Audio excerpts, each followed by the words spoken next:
The Champagne socialist faces a crushing defeat. At least back then you were honest about the drinks you were serving. The Queen's Community Center hadn't witnessed a crowd of this magnitude since the Mets won the pennant in '86.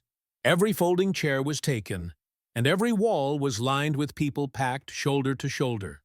Outside, opposing protesters waved signs ranging from support for the 2028 election to demands for her to return to Westchester. The air conditioning had surrendered against the heat of 300 bodies crammed into a space meant for half that number. Nervous energy and perspiration mingled in the stifling air, and the CNN crews weren't helping the situation. Alexandria. Ocasio-Cortez sat on the left, wearing an outfit likely worth more than most attendees earned in a month. She wore a designer blazer with subtle stitching and a statement necklace that caught the light perfectly. Her heels added 3 inches to her frame, making her look ready for a photo shoot, which might have been the entire point. Dan Bongino sat on the right side in a simple dark suit, white shirt, and no tie. The former Secret Service agent turned commentator looked like he had just arrived from a serious event. His folder sat closed on the table in front of him as he waited patiently. The moderator, a nervous local news anchor who clearly knew this was above his pay grade, cleared his throat. He welcomed everyone to the economic policy discussion, but AOC interrupted with a voice mixing practiced outrage and rising inflection to address the elephant in the room. She paused for effect, letting the cameras focus on her before insulting the former officer-turned-conspiracy theorist. The left side of the audience erupted with cheers, and someone shouted approval from the back. Bongino didn't move or blink, watching her with the same expression he likely used on suspects through one-way glass. She claimed Mr. Bongino had spent the last year spreading lies and profiting off fear while misleading hard-working Americans. AOC smiled with the same expression seen in 1,000 campaign photos, practiced and perfect. She said she was glad to finally have this conversation in person where he couldn't edit out his mistakes. Applause followed as camera phones went up like lighters at a concert. This was already viral-ready content, and everyone in the room knew it as the moderator turned desperately to Bongino. When asked if he wanted to respond, Bongino spoke with a genuine outer borough accent that her Westchester upbringing never quite replicated. It was authentic Queens, not a performed Bronx style, and he started by complimenting her designer outfit. He noted her message was to tax the rich, yet she delivered it while wearing a dress that cost more than most people here make in a month. The right side of the room exploded with noise while the left side started booing. The moderator looked like he was reconsidering every life choice that had led him to this moment. Someone near the back yelled to let him speak, and that was when Dan Bongino opened his folder. He suggested that before discussing taxing the rich, they should talk about being the rich, extracting a document like a magician revealing a card. Her smile flickered for just a second, but the CNN cameras caught the reaction in perfect high definition. Bongino held up the document, stating he did something crazy before coming here tonight by actually reading her financial disclosure forms. He mentioned the ones every member of Congress has to file publicly, calling it a fascinating story. He described it as real rags-to-riches material, except the rags were designer, and the riches came very fast. He adjusted his reading glasses, a simple gesture that somehow made him look more credible. He noted that 3 years ago, when she got elected to Congress, her net worth was about $7,000. He acknowledged those were rough times fresh out of bartending and struggling. She started to interrupt with the working-class hero narrative everyone loved, but Bongino talked right over her. He stated that according to her own filings signed under penalty of perjury, her net worth is now over $1 million. He let that number hang in the suddenly quiet air, and even the protesters outside seemed to pause. He pointed out that making $1 million in 3 years offers better returns than most hedge fund managers. He declared that isn't the socialist American dream, but just the regular American dream she tells people is rigged. She tried to argue that the congressional salary is $174,000 a year, which is good money. Bongino flipped to another page, noting his dad would have done anything for that kind of salary. He calculated that even if she didn't spend a single penny on rent or food, she would still be about $600,000 short of $1 million. The room had gone dead silent, and even her supporters weren't sure where this was going. He pulled out another document and pointed to her book deal. He mentioned the nice $250,000 advance to tell working people how to be working class. He listed speaking fees of $25,000 per speech, calling it funny for someone who campaigns against corporate greed. Her lawyer in the front row looked like he was trying to telepathically scream at her to stop talking. Bongino smiled in an unfriendly way as he brought up her boyfriend on the campaign payroll as a consultant making $6,000 a month. He asked exactly what those $72,000 a year were for, as he pulled out expense reports. He suggested it was for consulting on how to spend campaign funds on rent for her luxury apartment in Navy Yard. He noted that is one of D.C.'s most expensive neighborhoods, by the way. He sarcastically mentioned the other working-class folks paying $3,000 a month for a one-bedroom, causing someone to laugh. Then someone else laughed, and it rolled through the right side of the room like a wave. He leaned back in his chair like a prosecutor who knows he has already won, and stated he is not a socialist. However, he was pretty sure that is not how socialism is supposed to work. He argued the point is not to become a millionaire off other people's money while preaching about income inequality. He reached into his folder again, and the audience leaned forward, finding this better than anything on Netflix.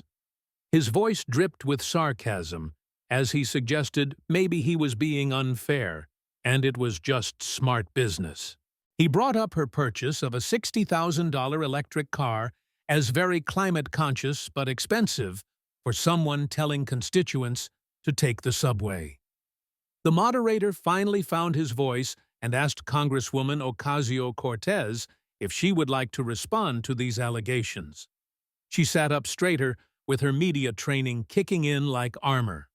She claimed what Mr. Bongino is doing is a classic tactic of attacking successful women while ignoring systemic issues. Bongino laughed, and the sound cut through her prepared statement like a knife, as he said he didn't care about her success. He stated he cares about her hypocrisy, noting there is a difference as he stood up. Suddenly, the former Secret Service agent seemed to fill the entire stage. He looked directly at her and asked what we call someone who makes millions while preaching socialism. He answered that we call them a hypocrite, but then asked what she calls them. As the camera zoomed in, the applause from the right side became deafening as people began to stand. First a dozen stood, then half the room joined them. Her face had gone from confident to carefully neutral, the mask she wore when confronted with facts she couldn't spin. Her chief of staff was typing frantically on his phone, likely updating her Wikipedia page or calling for backup. Bongino sat back down but indicated he wasn't done, offering to discuss the systems she mentioned. He focused on the system that allowed her to go from 7,000 to over $1 million in 3 years. He noted that last he checked, the average American's net worth went down during that same period due to inflation. He gestured at her designer outfit, saying she did just fine, almost like the system works great. He organized his papers with theatrical precision, adding that the system works if you know how to work it. Before moving on to her other achievements, he warned that if they thought a millionaire socialist was an oxymoron, they should wait to hear about her campaign money. He promised to get to that, but first someone in the audience actually yelled an amen. The moderator looked at his prepared questions, realized they were completely useless, and accepted the town hall had jumped the rails. 3 empty chairs on the left marked where her supporters had already begun their exodus. Bongino pulled out a large, glossy photograph from his folder that was visible from the back of the room. He pivoted to discussing the use of her platform for messaging, specifically mentioning the Met Gala. Before he even held it up, the right side of the room started booing. The photo showed her in the white "Tax the Rich" gown, surrounded by smiling celebrities and elites. He held up the photo like a prosecutor showing evidence to a jury, explaining this was from September 2021. He described it as the Metropolitan Museum of Art Gala, an annual fundraiser that is very charitable and exclusive. He walked toward the audience holding the photo higher, stating tickets start at $35,000 per person. He emphasized the $35,000 price tag to eat dinner with fashion icons and watch billionaires pretend to care about art. She tightened her jaw and claimed she was invited as an elected official to represent, but he cut in about her dress. He continued over her, noting the dress said, "Tax the Rich," in big red letters at an event where the rich pay thousands to ignore the irony. He paused, looking at the photograph like he was seeing it for the first time. He decided to talk about that dress because the situation gets better or worse depending on perspective, pulling out another document. He identified the woman who designed the dress, Aurora James, as a great designer. He revealed his favorite part was that she owed over $100,000 in back taxes at the time she made the dress. Gasps rippled through the audience, and someone near the back yelled that you couldn't make this up. His Queen's accent got thicker as he became genuinely heated while summarizing the situation. He stated she wore a Tax the Rich dress to an expensive event, and the dress was designed by someone not paying their taxes. He remarked that the irony is so thick you could tax the rich with it. Even some of her supporters were having trouble maintaining their expressions of righteous support, as he said, "It gets better." He offered to tell her what was happening in her district that very night. That same night, she was at the Met Gala sipping champagne with people whose net worth has more zeros than most Americans will see in their lifetimes. He pulled out phone records showing her office received 47 calls from constituents that evening. He confirmed he had the call logs from a public records request and began reading a specific entry. One caller stated their family was being evicted the next day, and the staff response was that she was at an event. Another caller stated their unemployment benefits were denied and they needed help, receiving the same response. A third caller stated their mother couldn't afford medication, and he asked the silent room to guess the reply. He threw the papers down on the table, repeating that the staff said she was at an event. He accused her of partying with billionaires while her constituents were losing their homes, and she tried to recover. She claimed she was making a statement about wealth inequality, but he cut her off, saying the only statement she made was about her own comfort. He argued she is fine with inequality as long as she is on the wealthy side looking out. He pulled out his phone and connected it to the room's display system. A split screen appeared showing her laughing at the gala on the left. The right side showed a woman in Queens holding an eviction notice with a date stamp from the same day. Bongino quietly stated this person lives in her district, and the room went so silent you could hear the cameras. He pointed out that while she was at the ball, they were losing their home. He sarcastically added that he was sure her designer dress made a real difference to them. Phone cameras clicked rapidly as he lowered his voice to reveal the worst part. He mentioned talking to some of the people who worked that event, like the servers and coat check staff. He referred to the folks who made the $35,000 ticket price look like a reasonable sum. He pulled out a folded piece of paper, keeping the name anonymous because the person still needs to work in the city. They told him she didn't tip anyone, despite waltzing in to critique wealth. She snapped that it was a lie, finally losing her composure. But he asked if it really was. He pulled out the billing records showing zero gratuity and asked if that was just an oversight. He suggested she was probably too busy making statements about wealth inequality to actually redistribute any wealth to the people serving her. Someone in the audience started a slow clap, and then others joined in as the sarcasm landed brutally. Her hands gripped the podium as she claimed, "This is character assassination." But he walked back to his seat, denying it. He stated, "This is fact-checking," explaining that character assassination is calling someone a washed-up cop. He explained fact-checking is when you show receipts, then sat down and organized his papers. He quoted Marie Antoinette saying, "Let them eat cake." He said her version is, "Let them eat avocado toast," noting it is the same aristocrat attitude with a different century. Even the moderator was nodding slightly, caught up in the moment despite himself. Her lawyer was making gestures signaling her to stop engaging, but she ignored him. She said with a shaking voice that at least she is fighting for working people. She insisted she is trying to make real change, but Bongino raised his eyebrows at the phrase, "fighting for working people." He called that a perfect transition to talk about her greatest legislative achievement and the jobs she fought for. He pulled out a new section from his folder with a predatory smile to discuss Amazon. The energy in the room shifted, and even people on their phones looked up because everyone knew this was the big topic. In 2018, Amazon announced they were bringing their second headquarters to Long Island City with 25,000 good jobs. Bongino held up a news article about Amazon choosing NYC for its headquarters. He emphasized these weren't minimum wage jobs but careers for engineers and managers averaging $150,000 a year. He let that sink in, noting it meant 25,000 families could send kids to college without debt. He said that meant 25,000 mortgages could get paid. He added that meant 25,000 retirements could be secure. But then she interrupted about the strings attached. His voice cut through the room like a guillotine as he stated she led the opposition and killed the jobs.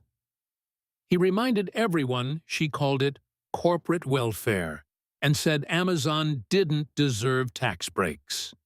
He pulled out her tweet, blown up on poster board, celebrating the defeat of the company.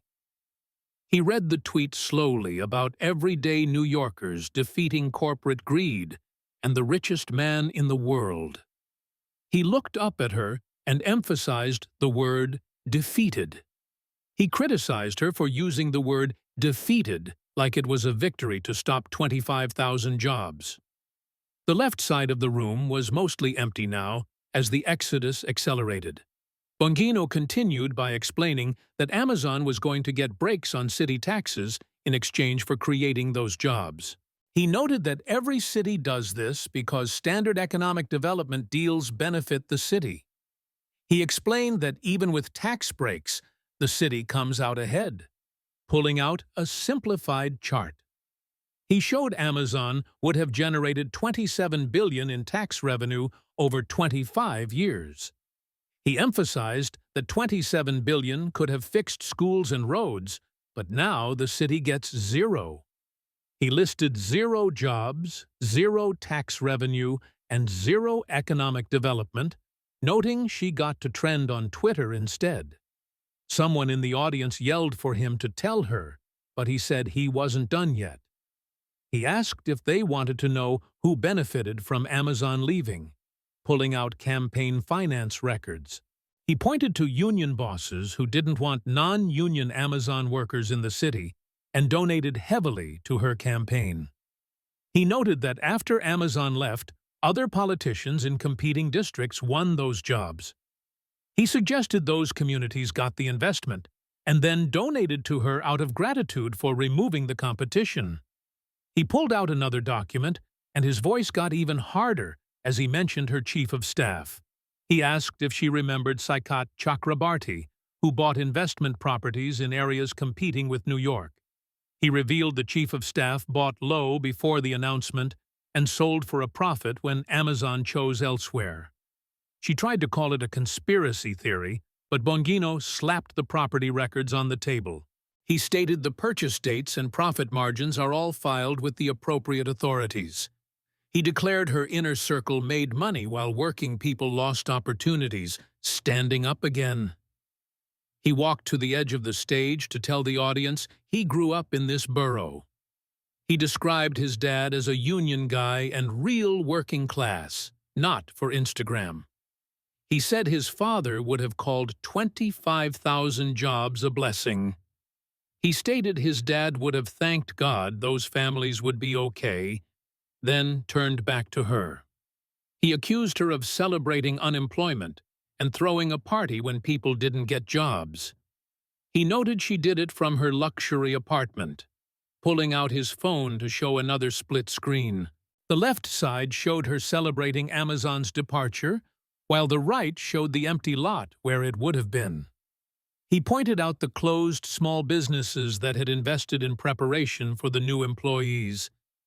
He said quietly that she killed the future of those mom-and-pop shops. A woman in the third row was crying about her brother's store closing last year. Bongino heard her and apologized, saying her brother deserved better than a congresswoman who values Twitter likes more than jobs. AOC shook her head, arguing those Amazon jobs would have displaced people and gentrified neighborhoods. Bongino's voice rose as he countered that they would have employed people and given families stability. He accused her of deciding for them that they didn't get to choose or need those jobs. He walked back to his seat, asking if she really wanted to talk about gentrification. He pointed out she lives in Navy Yard, one of the most expensive neighborhoods in D.C. He noted she buys expensive Teslas, but lectures people in Queens about accepting good-paying jobs. The moderator had given up controlling the event and was just watching like everyone else. Bongino paced and declared that the champagne socialist loves poverty. He clarified she doesn't love it for herself, but for other people, because poor people make dependent voters. He argued that employed people making six figures don't need a socialist congresswoman telling them what to do. He sat down hard, gathering his papers, and noted Amazon jobs were too good for Queens. He contrasted that with her boyfriend's consultant salary from campaign funds, which was apparently just fine. Half the audience nodded as the recurring hook hit hard. Bongino looked at the cameras and urged viewers to share the story if they knew someone who lost a job opportunity. He told them to show what happens when ideology matters more than people. AOC looked at her staff, who were packing up and avoiding eye contact. The smart ones were already planning their exits, but Bongino announced he wasn't done. There was something almost gleeful in his voice as he said her Amazon hypocrisy was nothing compared to climate change. He pulled out a new folder, and she visibly paled as he asked if she wanted to fight climate change. He pulled out DMV records regarding her $60,000 Tesla. He held up the registration showing she bought a luxury electric car 6 months after taking office. He mocked it as very working class and relatable. She started to argue electric cars are better for the environment, but he noted she charges it at taxpayer-funded stations. He pulled out utility records showing the public pays for her car's power and infrastructure. He criticized her for lecturing about carbon footprints, while others take the bus because they can't afford expensive vehicles.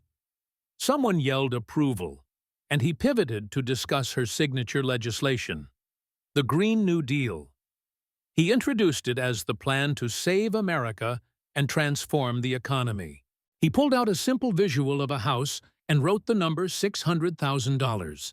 He stated that is what the Green New Deal would cost each household over 10 years. He compared that cost to buying a new house every 3 years for a decade, causing the audience to gasp. He shrugged, offering to do the math her way if she thought that was unfair.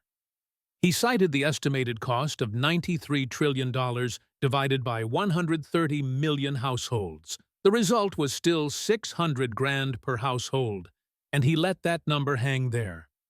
He noted most people in the room don't earn that total in their entire lives. He pointed out she wants them to pay that to transform the economy. She tried to mention the cost of climate change, but he pulled out campaign finance records to show who profits. He offered to show a pattern with a timeline starting in March 2019. He noted a solar company donated $50,000 to her campaign, and she mentioned them in her proposal the next month. He showed their stock price jumped 30% in May, and executives donated more in June. He looked up at her, remarking on how funny that works, as he pulled out more records. He showed the same pattern of donations and stock rises with a wind energy company. He showed the same pattern with an electric vehicle manufacturer where donations followed mentions. He stated with a hard voice that it isn't about saving the planet. He accused her of redistributing wealth from taxpayers to her donors, with some of it finding its way to her. He pulled out expense reports to discuss her own carbon footprint using flight records.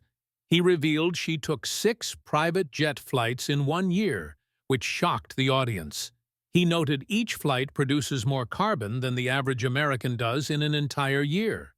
She protested that those were campaign flights, so he decided to talk about beef instead. He pulled out restaurant receipts showing she ate steak, while suggesting Americans limit beef consumption.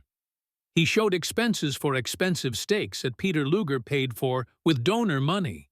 He criticized her for feasting on porterhouse while wanting others to stop eating beef. He highlighted the hypocrisy of wanting others to take the bus while she flies private. His voice dropped to a dangerous tone as he said that is not environmentalism, but aristocracy. He described her attitude as letting them eat plants while she eats steak. He continued that she lets them take the bus while she flies private and freeze while she lives in luxury. The room erupted in applause as he repeated that the Green New Deal is a green grift. He said the champagne socialist driving her champagne Tesla knows it. Her hands were trembling as her carefully constructed persona began to crack piece by piece. Bongino organized his papers one more time, suggesting maybe he was being unfair. He proposed that maybe she really does care about working people, and her origin story is real. He paused and smiled, offering to talk about where she is really from. Her face went white as paper when he pulled out an address to discuss her story.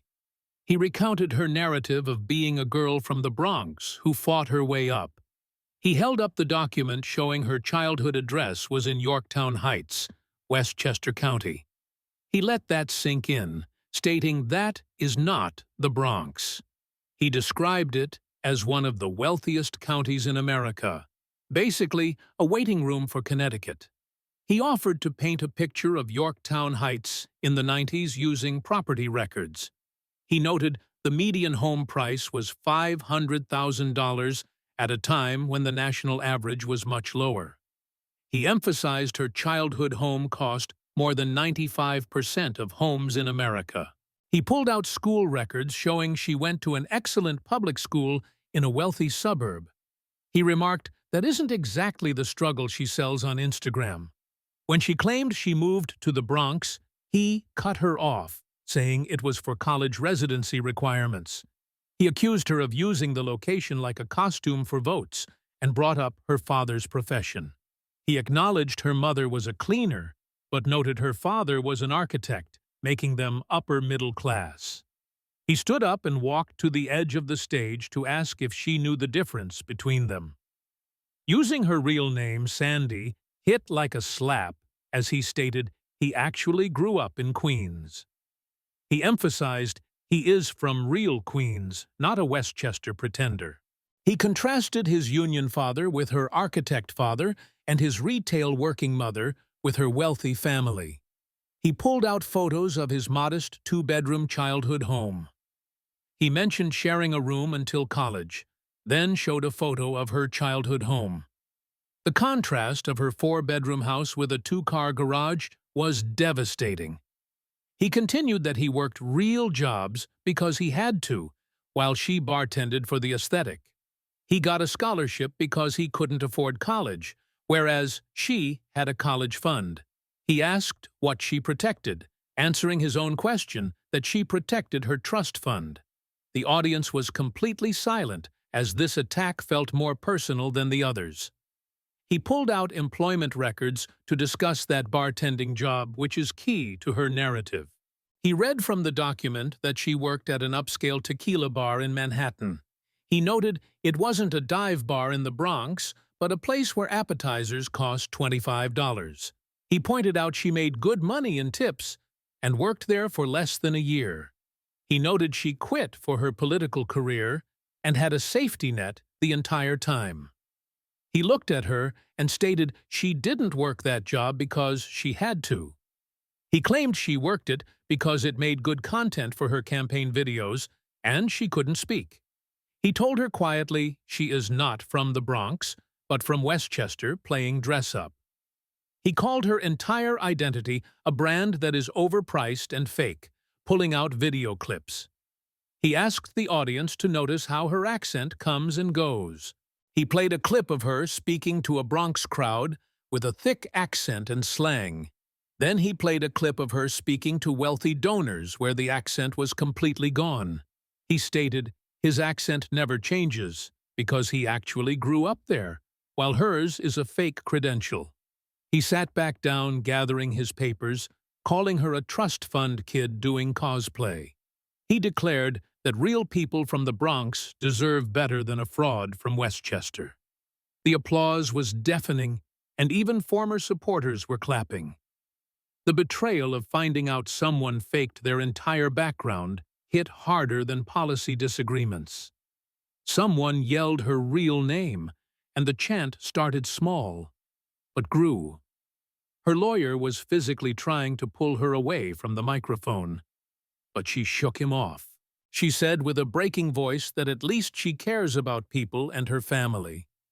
Bongino interrupted with a cold voice to talk about family and caring. He brought up her Abuela, and her face went from pale to gray. The room fell silent, as no one had seen this topic coming. He cited June 2021, when she posted on Twitter about her grandmother in Puerto Rico. He pulled up the tweet where she claimed relief hadn't arrived and people were dying. She had blamed Trump for blocking relief and leaving people to die. She had stated, "This is what happens when you are poor in America and the president hates you." Bongino noted she posted pictures of her grandmother's house damaged years after the storm. He described the conditions as terrible and heartbreaking, then paused. He accused her of weaponizing her own grandmother's suffering for political points. She started to say she was highlighting the issue, but he talked over her. He mentioned that a conservative commentator named Matt Walsh saw those pictures. He revealed that Walsh started a GoFundMe to help her grandmother, not to attack anyone. He stated that Americans saw someone in need and opened their wallets. In 3 days, strangers raised $14,000 to help her grandmother. He emphasized these were people who likely disagreed with her politics but saw a human in need. The audience was completely silent as Bongino revealed what happened next. He said her family refused the money and turned it down because of politics. He let it sink in that her grandmother lived in a damaged house while strangers tried to help. He noted she said no because the money came from the wrong political team. He pulled out repair estimates showing it would have cost about $15,000 to fix the roof. He pointed out the fundraiser raised almost exactly what was needed. That money could have fixed the house and helped others, but she refused it. He pulled out her financial disclosure forms again to remind her she has over $1 million. He stated she could have written a check for the $15,000 needed. He said she could have helped her own grandmother with her own money, but she didn't. The emotional weight in the room was crushing as he mentioned his own mother. He said his mother lived in a rent-controlled apartment in Queens her whole life. He stated when she needed help, he helped her with his own money from his job. He looked directly at her and said, "That is what you do for family." He argued that having $1 million while her grandmother suffered is not politics. He declared that isn't about climate change or Trump, but about character. He pulled out her campaign finance records to show where her money went instead. He put up a simple breakdown of her expenses.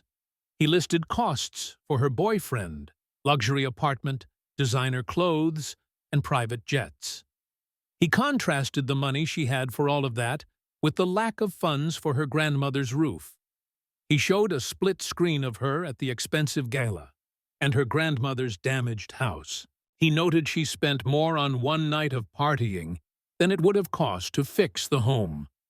Someone in the audience cried that their grandmother would never forgive them.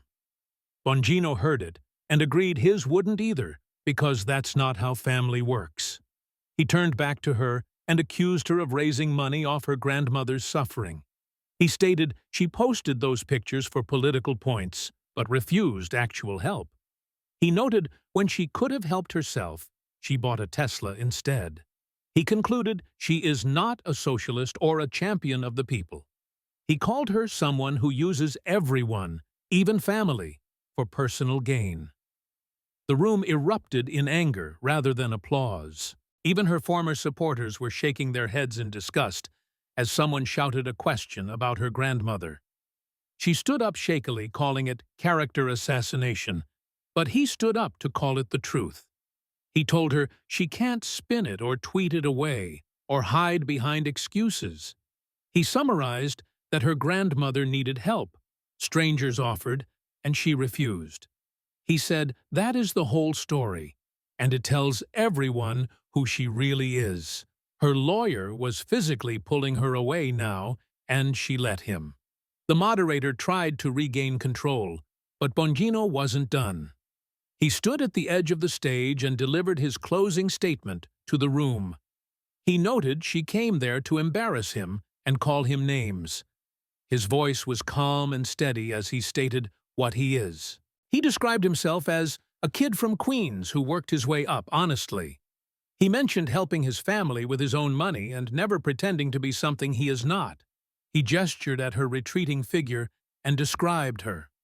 He called her Sandy from Westchester playing dress-up.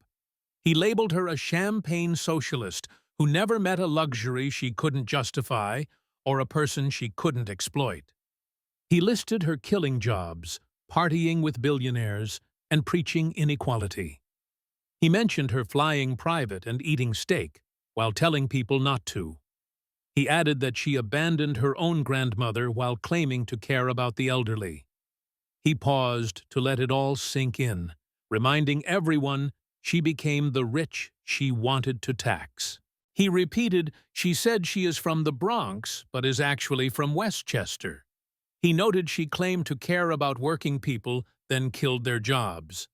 He pointed out she fights climate change from private jets and abandons family. His final line hit like a hammer, stating she redistributed the truth, and tonight they took it back. The standing ovation lasted 3 full minutes as she left through the back. Her staff carried boxes like they were fleeing a crime scene. Protesters outside were chanting her real name. The CNN cameras caught all of it, and the video was viral before he left the stage. It garnered 20 million views in the first hour and 50 million by morning. Every phone in America would see the moment about her grandmother by the next day. The champagne socialist had been destroyed by her own record and hypocrisy. Queens had delivered the verdict, and the aftermath was immediate. The town hall ended at 9:47 p.m., and by the next minute the video was everywhere. By morning, the truth was everywhere as well. Her office released a statement calling the debate a right-wing ambush. It received such a negative response that her team had to turn off comments. The phrase "champagne socialist" became the #1 trending topic worldwide. Every future policy announcement would be met with that phrase. Every public appearance would feature signs mocking her background. Her primary challenger announced he had tripled his fundraising in one day. Donations came from small-dollar donors and working-class people from the actual Bronx. Even her allies went quiet, with no statements of support from the squad. The Democratic Socialists suddenly had scheduling conflicts when asked about her. Her approval rating dropped 23 points by the end of the week. Local businesses were posting signs rejecting her, and it was brutal to watch. Bongino did one interview sitting on his modest porch in Manhasset. He looked tired and said he didn't take pleasure in what happened. He explained that lies needed to be exposed, and working people deserve honest representatives. He told the interviewer he didn't regret the moment because it was about character. He asked what it tells you about someone who lets their grandmother suffer while having millions. He looked directly at the camera and noted she thought she would destroy a cop from Queens. Instead, she got destroyed by Queens because they don't tolerate fakes. The cultural impact was immediate, with late-night shows and media covering the story. The facts were too clear and the hypocrisy too obvious to defend. Her nickname became Sandy from Westchester in conservative circles. Every time she tried to pivot back to policy, someone would ask about her hypocrisy. She had built a brand on authenticity that was now exposed as performance art. Dan Bongino had dismantled it all in 90 minutes at a town hall. The reckoning was complete, and the narration urged viewers to share the story. Let them see what happens when a champagne socialist meets someone working class. The Bronx deserves better than Sandy from Westchester.